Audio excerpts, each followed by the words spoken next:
A stroke occurs when blood flow to a part of the brain is suddenly disrupted. As a result, brain cells are deprived of oxygen and die.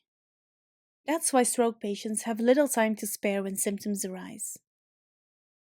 There are two major categories of stroke: ischemic and hemorrhagic.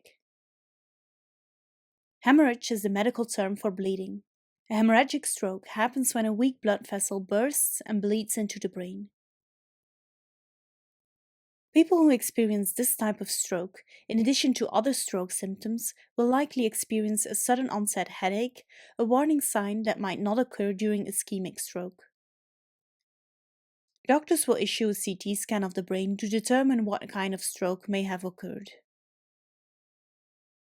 This type of stroke is less common, making up about 15% of stroke cases, but they are often deadlier.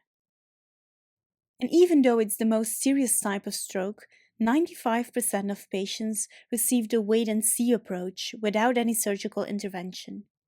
This is because cutting through the brain tissue that controls speech, motor, and cognitive function is often too risky and can lead to even greater impairments for the patient. Sometimes drugs are given to control the bleeding and reduce the pressure in the brain.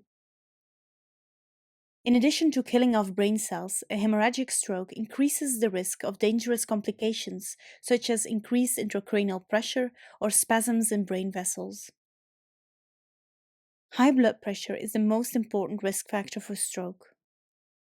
For every 10 people who die of stroke, 4 could have been saved if their blood pressure had been regulated. Thank you so much for watching this video. If you liked it, please give it a thumbs up.